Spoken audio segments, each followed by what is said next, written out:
بہت شکریہ، آپ نے اس قابل سمجھا کہ میں یہاں سے کلب صادق صاحب کو خراج عقیدت پیش کر سکوں۔ ان سے پہلی ملاقات ہماری کب ہوئی تھی یاد نہیں، لیکن آخری ملاقات بابری مسجد کا فیصلہ آنے کے چند دنوں پہلے ایرا میں جہاں وہ زیر علاج تھے، پینٹ ہاؤس میں جہاں رہ رہے تھے وہاں پہ ہوئی تھی، اور انہوں نے جس شفقت سے ہمارا ہاتھ پکڑا تھا شاید اس کا لمس ابھی بھی ہمارے ہاتھوں میں محفوظ ہے۔ ہماری جو ان سے ملاقاتیں تھیں وہ کوئی بہت سارے عزیز لوگ ہوں گے، ان کے رشتہ دار ہوں گے، ان کے فیملی کے لوگ ہوں گے جن سے گھریلو تعلقات تھے، لیکن ہماری جو ملاقاتیں تھیں وہ ہمارے صحافتی ضروریات کے نسبت سے تھیں۔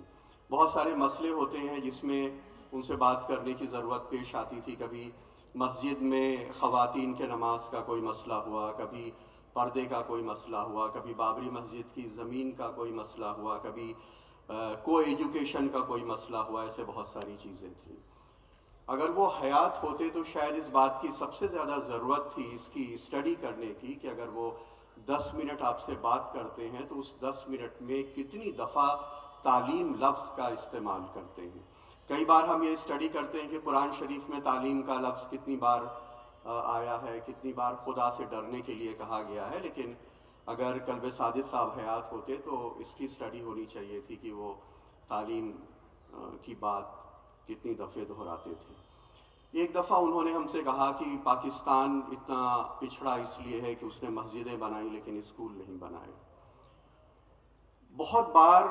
تعلیم کے سلسلے میں ایک بار انہوں نے کہا کہ اسلام میں کہا گیا ہے کہ اگر علم حاصل کرنے کے لیے چین بھی جانا پڑے تو اس سے گریز نہیں کرنا چاہیے۔ یہ بھی کہا گیا ہے کہ ماں کے پیٹ سے لے کے لحد کے کنارے تک تعلیم حاصل کرتے رہنا چاہیے۔ تو ایک قوم کو جس کے بارے میں HRD منسٹری کی رپورٹ ہے کہ اس کا ریپرزنٹیشن ہائر ایجوکیشن میں صرف 5.2% ہے، 15% دلت ہائر ایجوکیشن میں ہیں، 37% بیکورڈ ہائر ایجوکیشن میں ہیں اور 5% مسلمان ہیں۔ تو شاید اس قوم کو وہ تعلیم کے ذریعے امپاور کرنا چاہتے تھے، اور اس کے تعلیم جو ہے وہ سب سے بڑا ایکولائزر ہے۔ ہم نے ان کے اسکول میں دیکھا ایک دھوبی کے بچے کو، پریس کرنے والے کو، اس کے پڑھنے کے 1 سال کے بعد اس کے گھر والے ہم سے کہہ رہے تھے کہ ہم لوگ تو جب گڑت جوڑتے ہیں تو ہم اس میں حاصل جمع بولتے ہیں، یہ پتہ نہیں انگلش میں کیا بولتا ہے۔ اس کی شخصیت چینج ہو جاتی ہے، وہ سب سے بڑا ایکولائزر ہے، برابر بھی کرتا ہے اور برتر بھی کرتا ہے۔ تو اس میں ان کی جو کنٹریبیوشن تھی وہ جب ہم ان سے ملاقات جتنی بار کرتے تھے تو وہ یاد آتی تھے۔ سائنٹیفک ٹیمپر کی بات ہے، ایک دفعہ انہوں نے کہا کہ چاند دیکھنے کے لیے چھت پہ کھڑے ہو کے دیکھنے کی ضرورت نہیں ہے۔ 1969 میں نیل آرمسٹرانگ چاند پہ پہنچ گیا،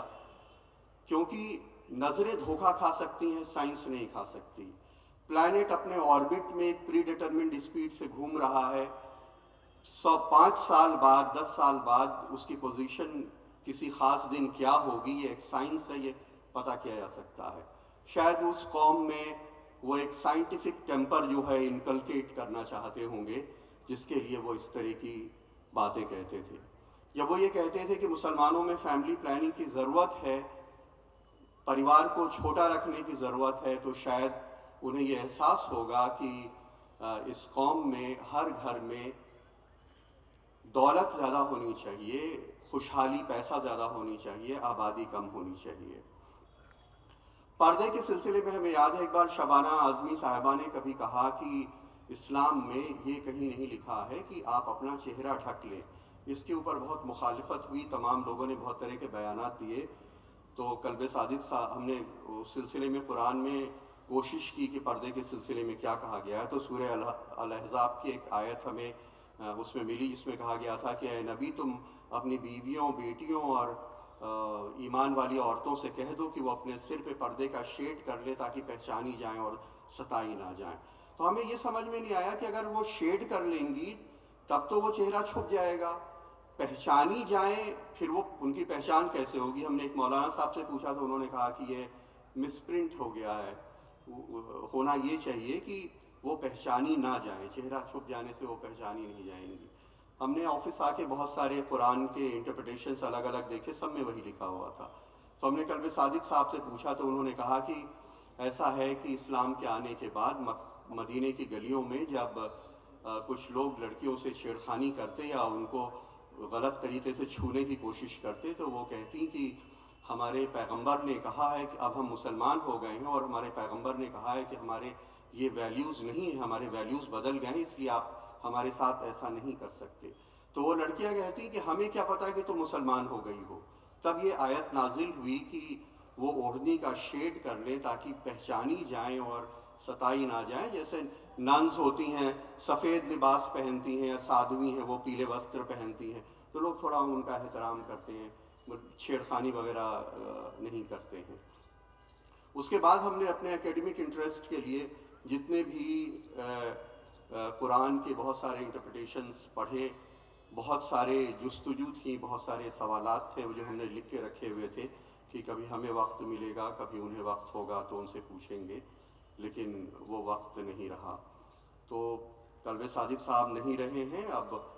ظاہر سی بات ہے وہ بہت سارے زمین جائیداد پراپرٹیز چھوڑ کے گئے ہوں گے جو ان کی اولاد کو ملیں گی، اس کا داخل خارج ہوگا، میوٹیشن ہوگا، ان کے نام سے وہ خارج ہوں گی اور ان کی اولاد کے نام داخل ہوں گی۔ لیکن یہ ایک بہت ضروری بات یہ ہے کہ جو علم و آگہی کا جو وہ ورثہ چھوڑ کے گئے ہیں وہ اس قوم کے اندر داخل ہو۔ بہت بہت شکریہ۔